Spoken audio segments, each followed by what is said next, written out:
This is not a short-term move.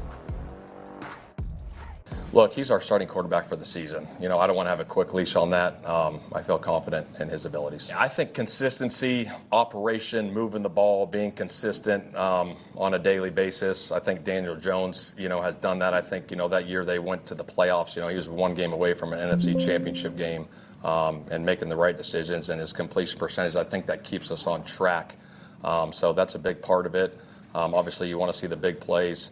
I think Daniel Jones is capable of that as well.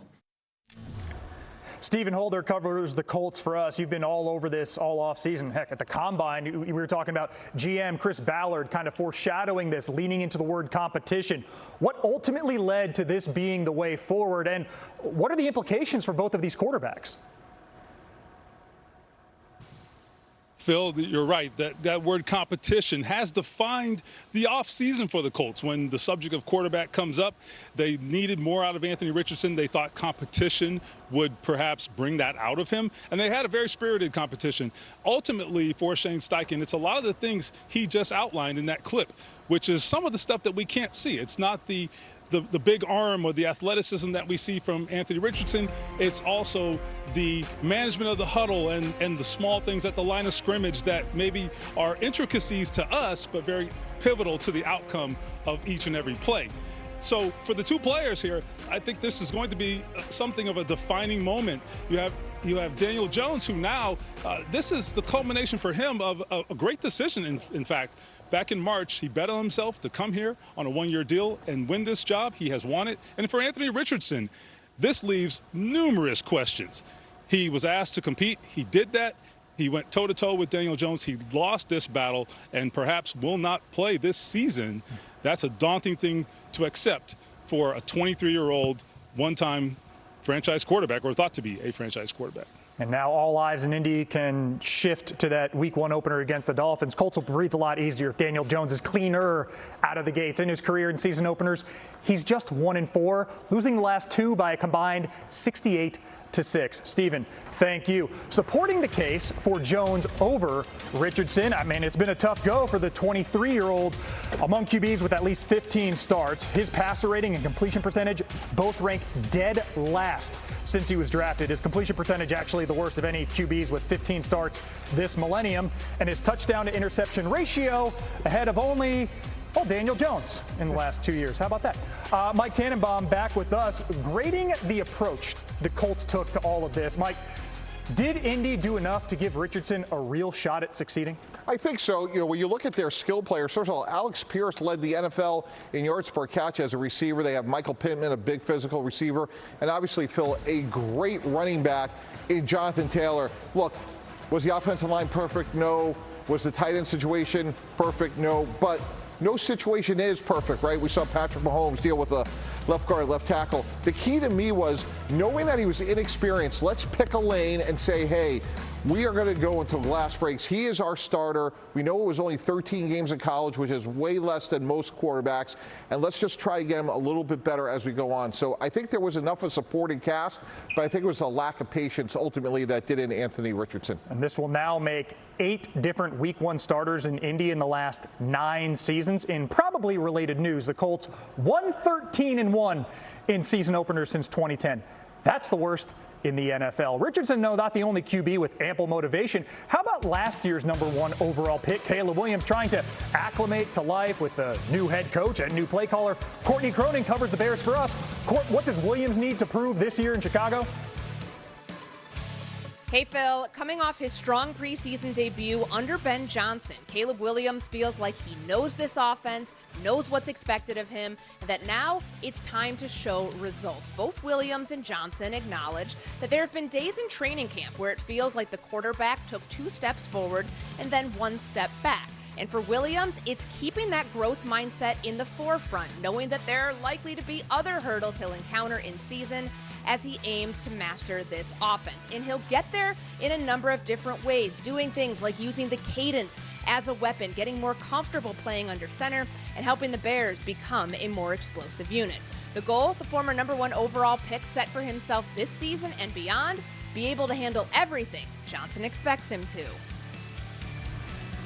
Sam Acho, you used to ply your trade In Chicago, what does Caleb need to show in year 2? He needs to show leadership in year 2. The arm talent is there. The coaching staff is there. The receivers, the tight ends are there. But he needs to show leadership when things don't go his way. Last year got sacked 68 times, and so often the demeanor was this demeanor of dejection. He needs to be able to inspire his team when things aren't going his way. Williams finished last season with the 5th lowest total QBR, a stat pulled way down by his sack numbers. How about another former number 1 overall pick, Trevor Lawrence, entering year 5 with a 3rd new head coach and a contract only behind Dak Prescott in average annual value. Mike DiRocco covers the Jags for us. D-Rock, what does Lawrence need to prove this fall? Thanks, Phil. It starts with staying healthy. Lawrence has missed 8 games over the past 2 seasons because of 6 injuries, including 2 concussions. Beyond that, Liam Cohen has cleaned up and changed Lawrence's footwork in order to put him in better position to go through his progressions and make quick, decisive throws. Does that mean that Lawrence is going to set career highs in passing yards and passing touchdowns the way Baker Mayfield did last season in Tampa with Cohen as his offensive coordinator?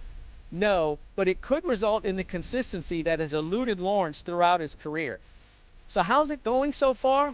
I asked someone inside the organization how they would describe the way Trevor Lawrence has looked through training camp and 2 preseason games. I got a 2-word response: bleeping amazing. We appreciate the abbreviation, Mike.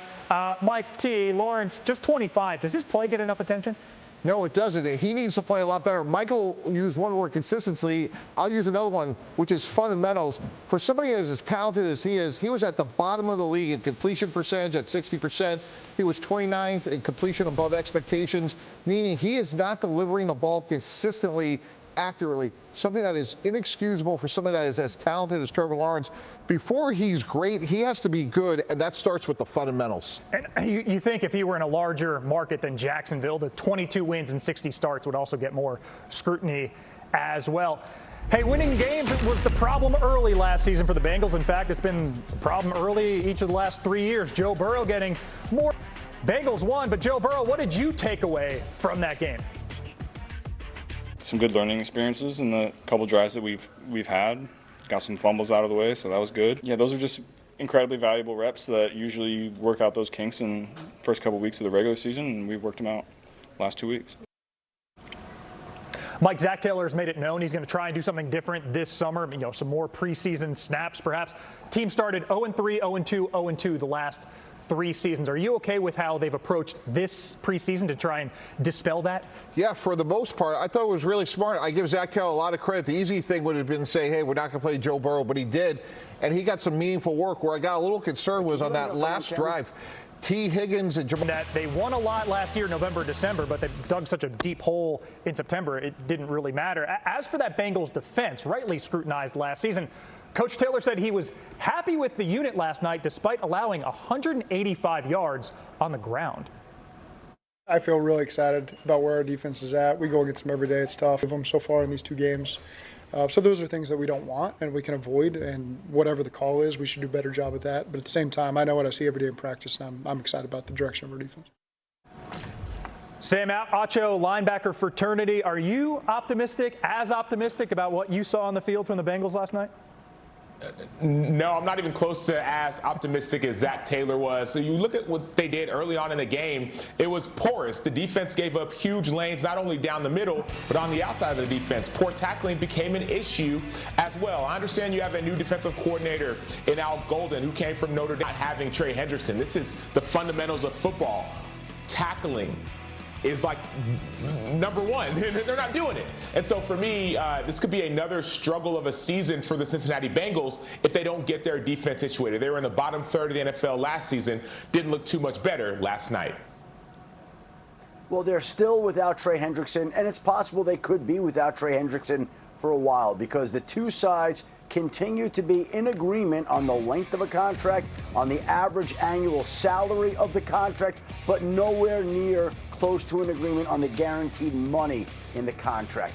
That is the issue right now. It continues to be the hang-up in any discussions and negotiations. And so Trey Hendrickson has been open about the fact that he is not going to play this season on his existing contract. Mike Brown has said he doesn't expect Trey Hendrickson to play this season on his existing contract. The regular season opener is about 2.5 weeks away. So if they can't get a deal done, and they haven't made any progress so far, what does Trey Hendrickson then wind up doing? He's adamant he won't play, and if he won't play, then this defense will have to get by without him somehow. You know, earlier we talked about RC's tweet from yesterday, Phil, about, hey, Trey Hendrickson's going to get paid before the end of the game. If I'm the Bengals, I bent a little bit on Jamar Chase and Joe Burrow. He's led the NFL in sacks over the last 2 years. With Trey Hendrickson, you have a meaningful chance to have a great year. Without him, we saw what happened last night. I just can't imagine how they're going to be functional on defense without him. Led the